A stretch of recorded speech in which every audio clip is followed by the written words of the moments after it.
off the court with Harvin Council question and answer session. He did a great motivational segment just now. What do you guys think about that? All of our life. So one of the things that people don't really know, they see you the shyest, but tell me, what do you want people to really know about Harvin L. Council, senior? They didn't know you was a senior. I think the biggest thing is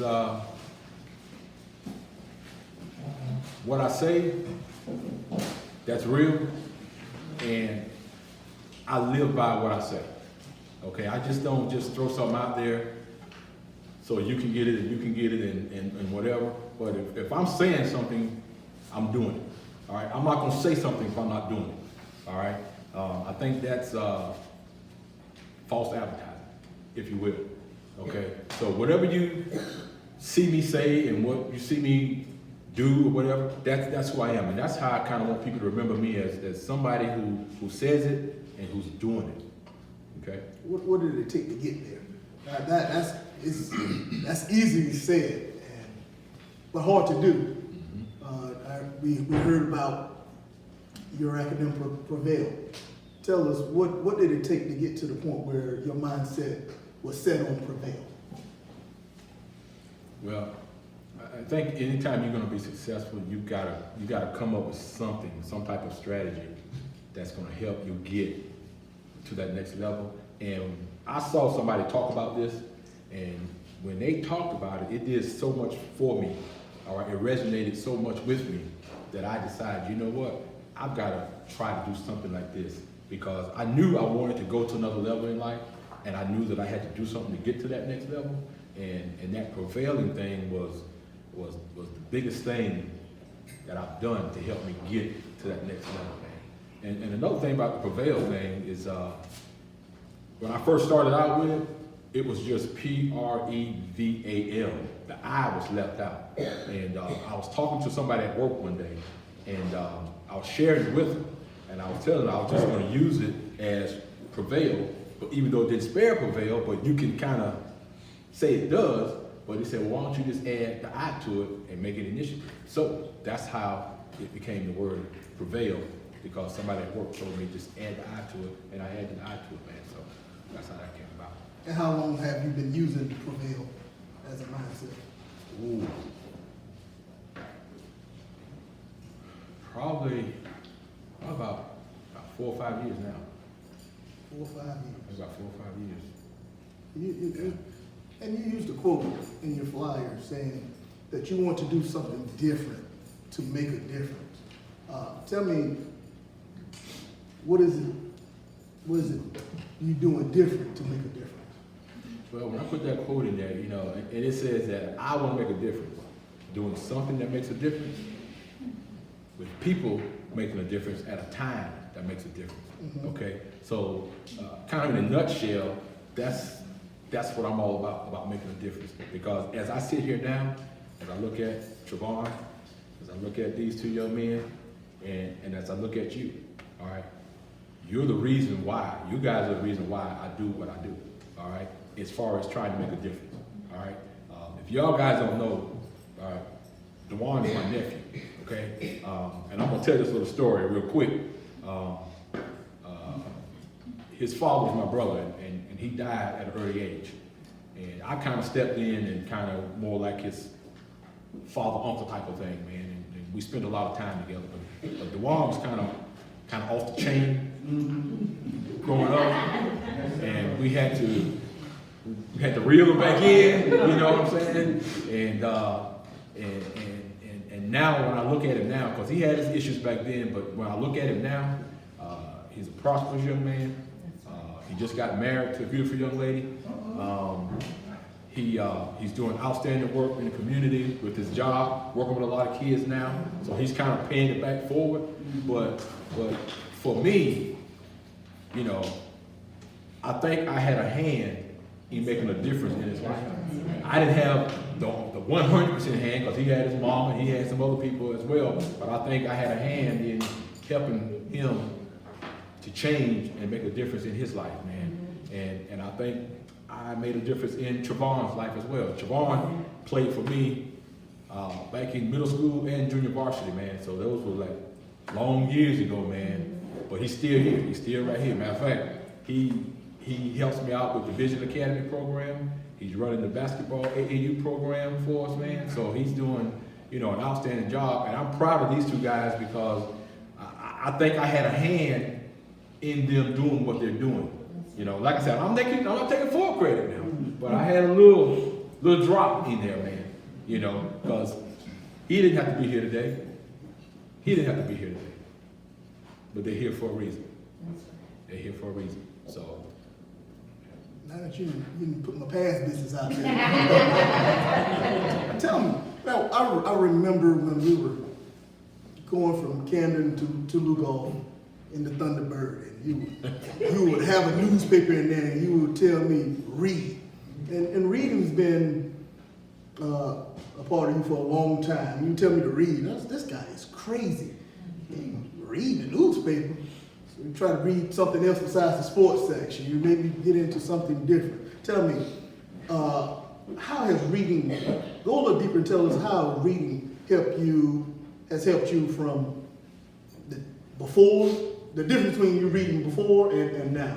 As much as you say you read 27 books? 27. That's a lot of reading, Mr. Counsel. That's a lot of reading. So tell me, before you started reading 27 books, one book, what was life like? Well, I'll tell you, starting reading period, man, has been a game changer for me, man. It's changed the game for me. But before I got into reading, I couldn't stand to read, man. Even when I was in college, man, I tried to pay somebody to read for me, man. You know what I'm saying? Because I did not want to read, man. I didn't care nothing about reading, man. But when I met my wife, she's an avid reader, man. If I read 27 books a year, she probably reads 50.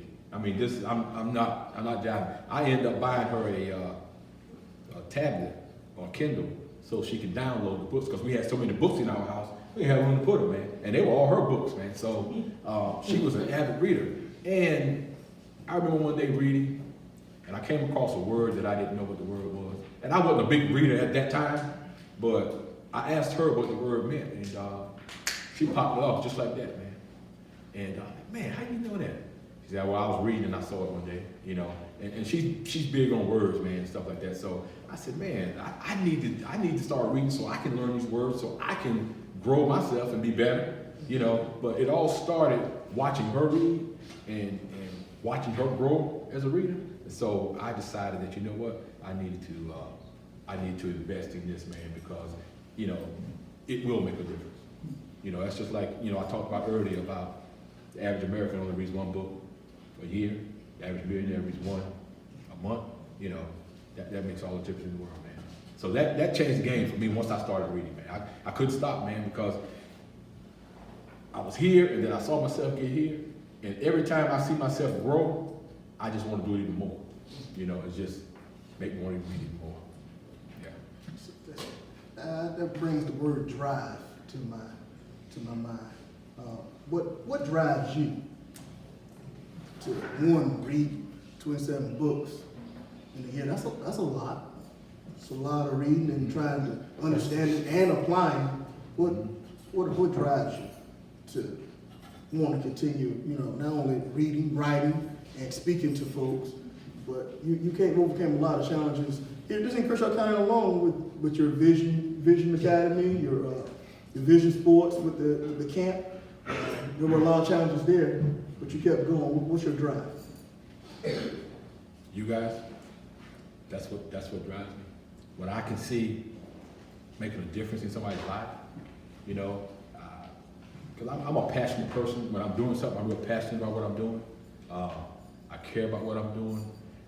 I'm probably one of the most competitive persons you ever want to meet. And I think that drives me a lot because I don't want to fail, even though I know failure is part of life, and I know you're gonna fail sometime, but I don't want to fail. So I think my passion drives me, that keeps me going, to keep me wanting to be successful in any endeavor that I get involved in. Oh wow, passion. That is something that you have to discover within, correct? Yeah. Passion. Yeah. What was the process of discovering your passion? to do these things that you're doing? When I was in college, I was doing some student teaching at an elementary school, and I was doing an activity with the elementary school kids, and first time I ever did it. And when I was doing it, the kids loved it, man. They were all into it, man. So I'm like, man, this feels good. I like this. I'm enjoying this, man. So I kind of knew then that that's my purpose. That was my passion, you know, to be able to work with these young kids and to get them to develop and go to another level, man. So that would be the thing, man. At this time, I'm going to break and ask any audience member who would have a question for Mr. Counsel to Go easy on me now. Rev, go ahead, sir. Introduce yourself to us, the ones who don't know you, and ask your question, sir. Introduce yourself to us. I'm Thomas Lowther, Pastor Kennedy Church of Catholic. I'm 30 years from in Georgia district. And my question is, what can you do in the way of youth council and get information? Because as I'm a pastor, I think it's more better if you can go to a central location. Because a lot of times in our church, you know, we're so concerned about our particular place, but when you come to a central location, it's more better for everybody. So what can you do towards getting us information on some type of youth conference or camp with a similar split that you had today, that we could get ourselves together in Chicago and come together? I think it would be very educational and very beneficial to not only our young people, but our old as well. Okay.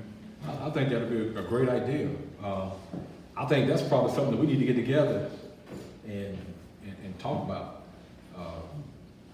Brother Clinton, and put something together like that, because I think we need to be doing more stuff like this, and especially like you said, in a centralized location where we can get the people from Cassett, from Lugoff, from Camden, from Bethune, or whatever, all in a central location. And I think that can happen easily, but we just got to get the people that want to do it, or get people behind us, you know, who will give us what we need to do to get it done. And it's not going to cost a whole lot of money from a financial standpoint. I think the biggest thing is just getting people to support it, you know, to support it. And so we need to get together on that, man. I mean, so I love to be a part of that. I love to be a part of that. That's awesome. What is the most competitive thing you learned from basketball that you're bringing out to the world and that you will allow nobody to stop you? Well, you know what? Probably one of the greatest things that ever happened to me was playing a game of basketball, man, because I was able to take all the lessons that I learned from basketball and be able to translate it over to my life outside of basketball. And that's one of the reasons why I think my daughter came up with the name Off the Court with Harvin Counsel. So you know what I'm saying? So everything that I do off the court is because of what I did on the court. You know what I'm saying? My competitive nature on the court is the same as it is off the court. And I think, especially in college, when you play college basketball, you got to be competitive, because I left Camden in 1980, went to Jacksonville, was part of 4 freshman class coming in. So now I got upper class ahead of me, and I want to play. I want to sit on the bench. You know what I'm saying? So now I gotta be competitive, man. I mean, there were fights sometimes in practice because everybody was competing and trying to get a spot. You know what I'm saying? But it taught you that if you're competitive here and you making a difference, you can be competitive out here and make a difference. All right? So I just took that competitive nature out there on the court, took it off the court. And then it taught me too, basketball taught me too, because when you're in college, man, we had to sign for breakfast every morning. We had to go to class every day. You know, in college now, you can go to class when you want to go to class. You know what I'm saying? Well, I ain't going today, but I'm gonna show up and take the test, kind of thing. Not when you're on a basketball scholarship, because you got to sign in. The coaches make sure you go into class. I remember I missed breakfast one day. I didn't go to breakfast, man. And 6 o'clock the next morning, it was knock on my door. I had to go run 3 miles for missing breakfast. So that taught me right there, you know, okay, this thing's serious. And ever since then, going through all that, I'm that same way now. You know, I'm that same way now. You know, I get up early now. You know, I do all the things that I'm supposed to do the right things, and those type of stuff, man. So that basketball, man, has put me where I'm at today for the most part. For the most part, man. It's a good question, man. Good question. So I want to switch up here a little bit and go into your vision board. You talked a little bit about your vision board earlier. You know, you put a call on there, didn't know the how as to how you're going to get it, and you got it. You haven't let me drive it yet, but you got it. Tell us a little bit about what goes into, because this is now, I want to say a fad, but everybody's doing vision boards. But vision boards is not putting pictures on a board and saying, oh yeah, I want that. Vision board is it's a lot deeper. So tell us about your concept of the vision board. Yeah, it's just more than just putting pictures up there or writing something on the board. What it does is kind of like a guide that almost like goals or whatever, but you put it up there and see. And when I put mine up, mine is in my bedroom, and if my bed is right here, my vision board is right here. So as soon as I turn over and get up in the morning, guess what the first thing I see? I see my vision board. So I can look at it and I can say, okay, this is what I got up there. Okay, what am I gonna do today toward making that happen?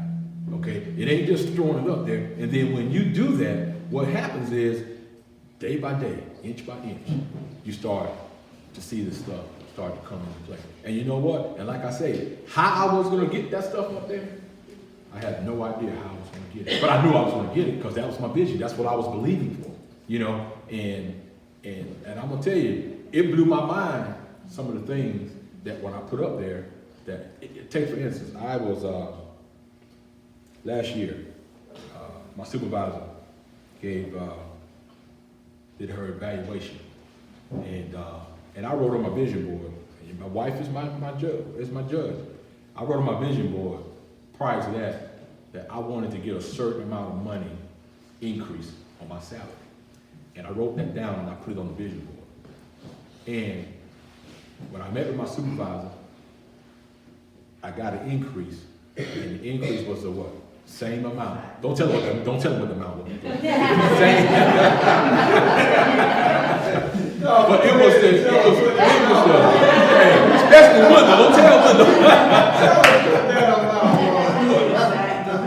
It was mind blowing because he just walked in and the usual, how's your day today? He slid me the paper and he said, look at this.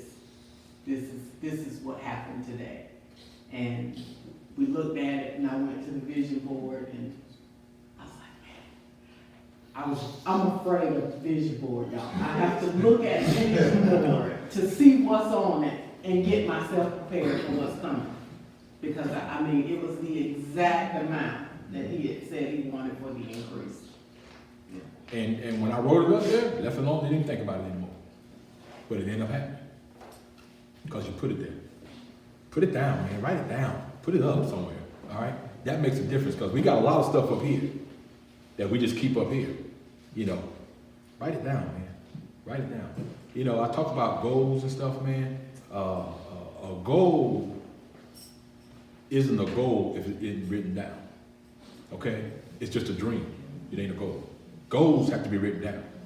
All right? And when you take the time to write it down, you're going to take the time to take steps toward meeting that goal. But if you never write it down, you're probably not going to take any steps toward meeting.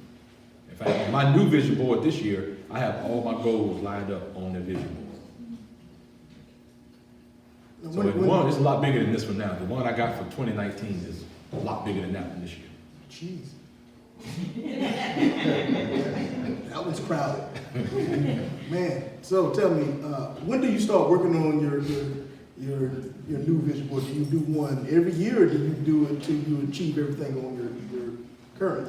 That's a good question because 2017 one that I didn't do one for 2018. I just kind of kept that one going throughout. So it just depends on where I'm at in the process. And some things you're not going to get. Some things that doesn't happen, and it might not happen that year, but that don't mean I'm giving up on it. You know what I'm saying? So it may end up rolling over into the next year or whatever. But I did do one for this year. So there's people out here doing vision boards every year, not achieving the stuff from last year, just making a collage, huh? Yeah. Yeah. Yeah. I got you. I mean, you don't need to keep going if you're not seeing anything happen, man. You know. Outstanding. You got a question? Not necessarily a question, but I want you, if you can, speak on some. Introduce yourself. Quote for your book. My name is Harvin. Me and Mr. Council were with college together in Crystal, and we graduated together, one of my best friends. One quote I want you to speak on about, which was my favorite quote in the book. It's called, "Ability may get you to the top, but it takes character to stay there." Ooh, man. Yes. That's a good one. Ability may get you to the top, but it takes character to stay there. Now, if you understand what character is, you understand, why it takes that to stay there. All right. Let's use an athlete for an example. You got a great athlete who's a knucklehead. He's got great ability. All right. Can do anything on the court, football field, baseball, whatever. Just awesome, man. But you got a character. Talk to me. I'm telling you, man. You got a lot of guys that can play for a long time, but their careers are cut short because they don't have any character. The ability is there. If I'm a coach, I want ability, but I'll take character first. What you say about that? You can vouch for that. Have I ever thrown anybody out the gym? All the time. All the time. Man. If you don't come in there right, ready, no, you don't even come in. All right? And come in with character. All right? But yeah, you know, a lot of people have got a lot of ability, man. But you know what? I'm gonna use this as an example. Somebody may disagree with me, but when Golden State lost the last championship, I think it was because of Draymond Green. Draymond Green got suspended for a game because of his tactics, because he's always acting up. He always, they had the momentum in that series. Soon as he did what he did, because there's no way Cleveland should have beat them with one man, the LeBron show. There's no way they should have beat them, in my mind. But because I think Golden State was up, I believe, in the series. And then Cleveland came back because this dude gets ejected and gets thrown out of the game because of his character. Because of his character flaw. Great ability, because they can't win without him. Yeah, that's how good he is. But he's a knucklehead. In my mind, he don't need to be in the NBA. That's just my opinion. Because all he brings is ability, nothing else. And he's getting paid millions of dollars, man, to act like a knucklehead. So did that kind of answer your question? Yes, sir. Okay. Also, you also talking about character. Tell us what character is, your definition of character. That is. Character is, and I like to use an example of when I was teaching school. To me, character is if I'm the teacher in this room right here, and I say that I need to step out the room for a minute, I need everybody to be quiet, I don't want anybody talking. I'm gonna step out the room, and I'm gonna go. As soon as I step out the room, everybody start yak. Okay. To me, that's not having character. But character is doing the right thing when nobody's watching. That's right. That's what I mean by that when I say that. Character is doing the right thing when nobody's watching. So when you're supposed to spray white, when you're supposed to spray white, and I ain't there, spray white.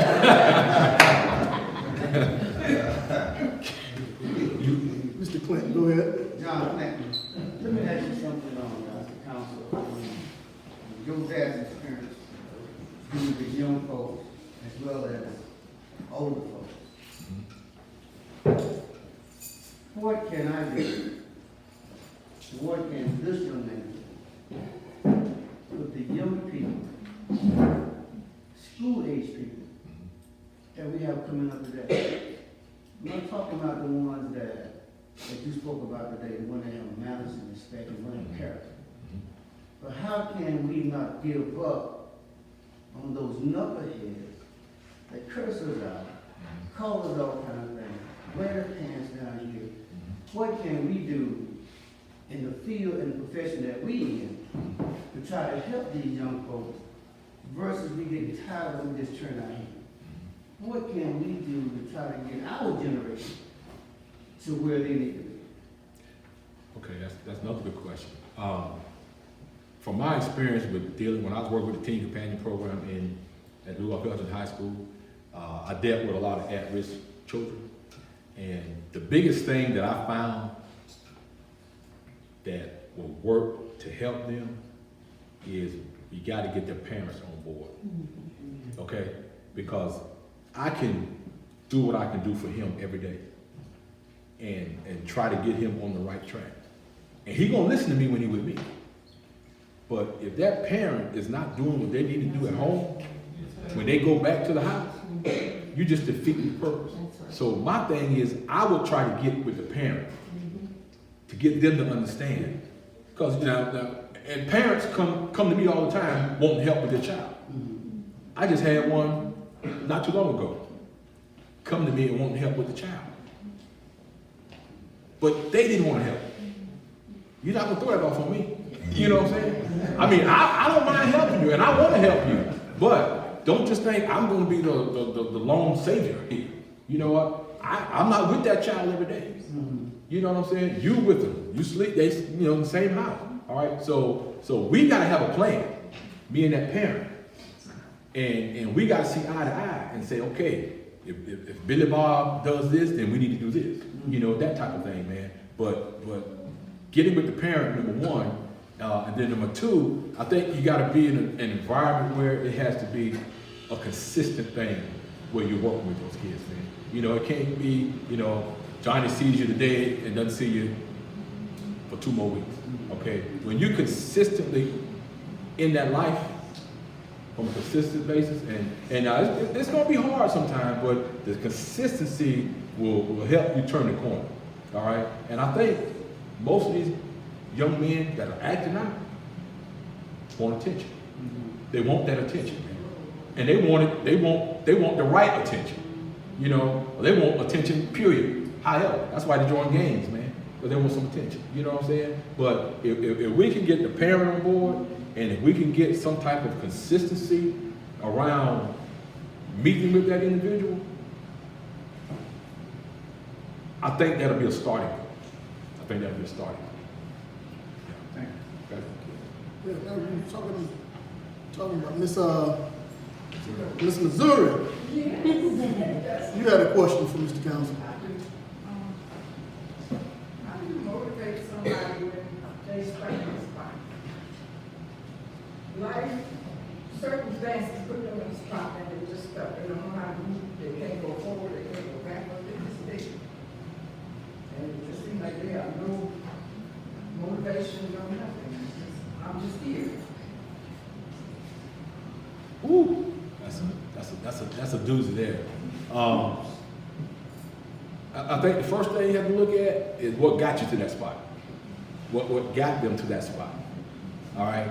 And then some way, shape, or form, we would have to find a way to start making baby steps to get out of that. Because a lot of times when people are stuck like that, we want them to change just like that. It ain't gonna happen just like that.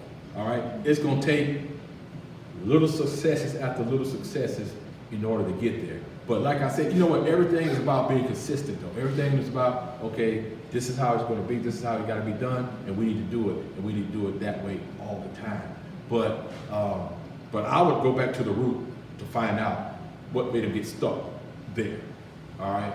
And once you find out what made them get stuck there, then you can kind of devise a plan to help get them out there, little by little bit. Now, they didn't get there overnight, so they're not gonna get out overnight. You know what I'm saying? But it takes consistency to stay with it, and I think that's the thing that we do too often is we try. I've been working with Dewan for 2 weeks now.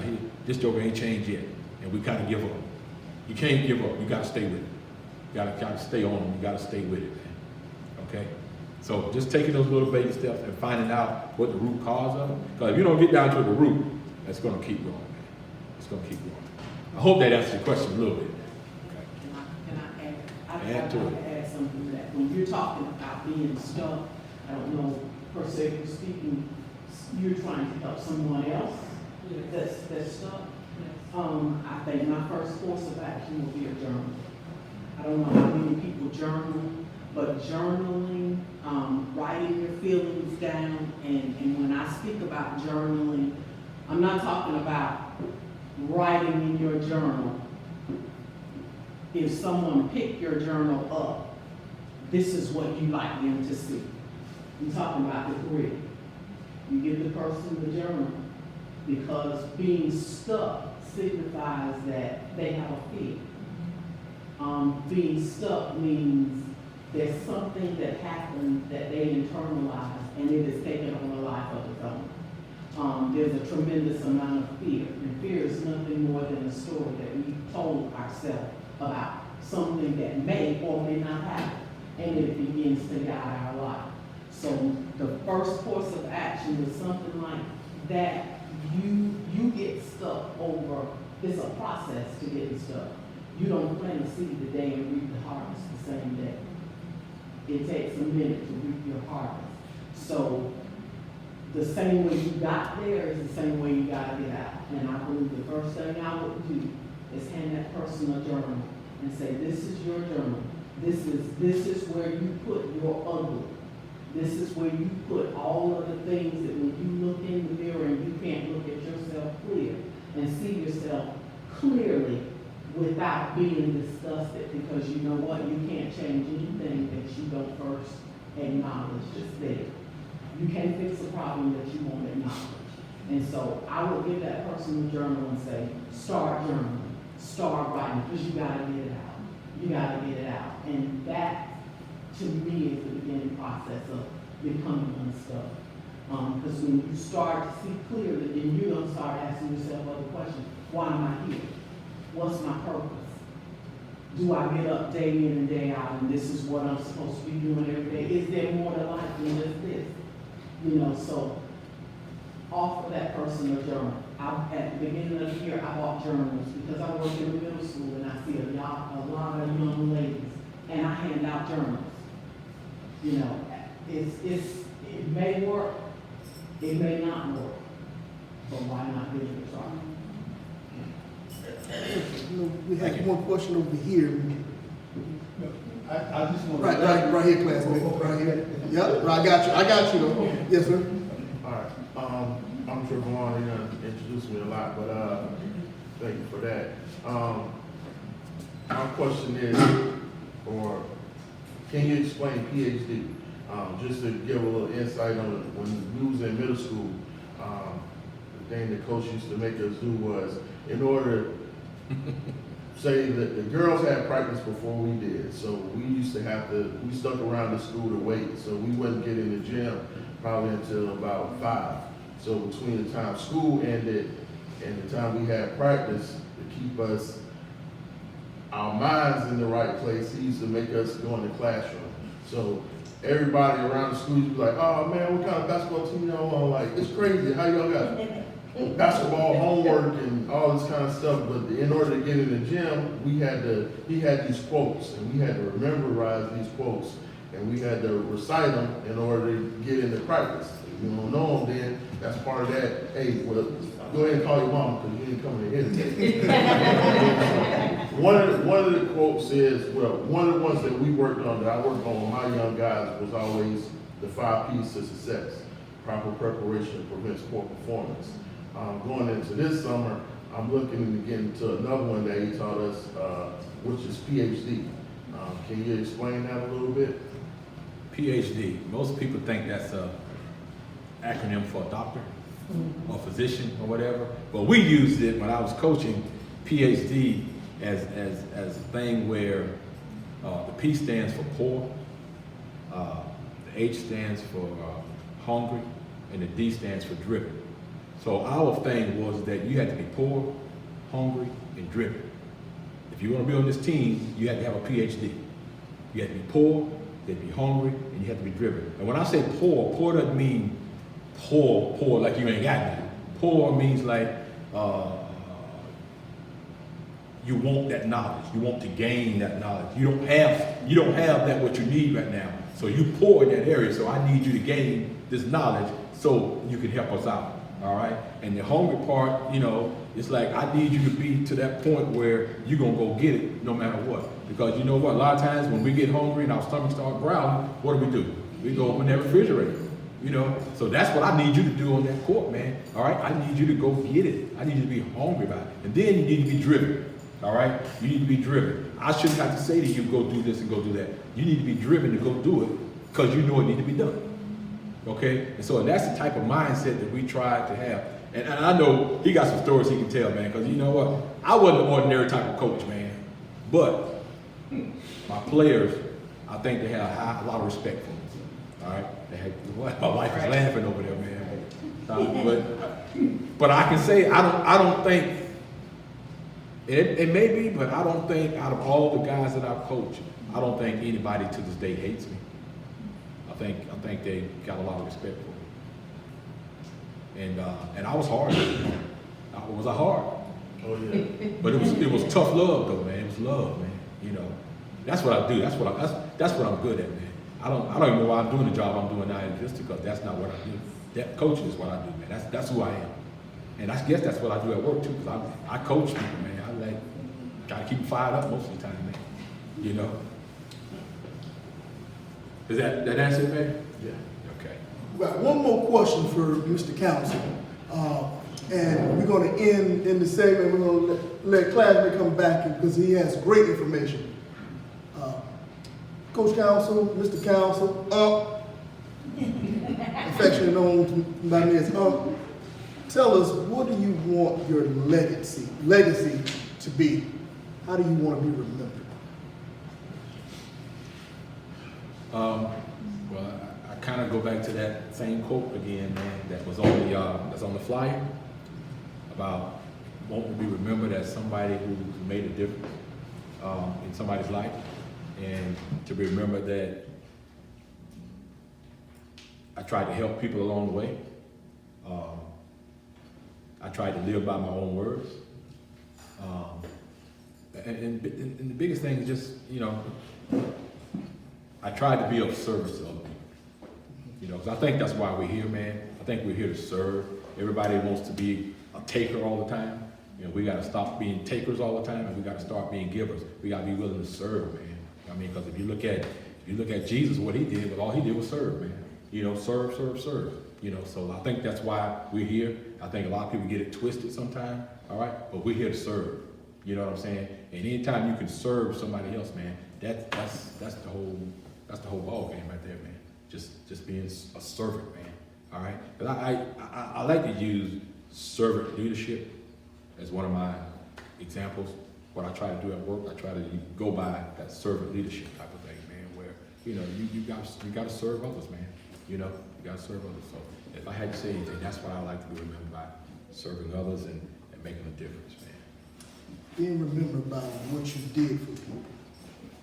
I like that. I like service. And we're going to end on that right here on this segment. With Off the Court with Harvin Council. Thank you again. I appreciate it. Okay. Appreciate it. All right, thank you.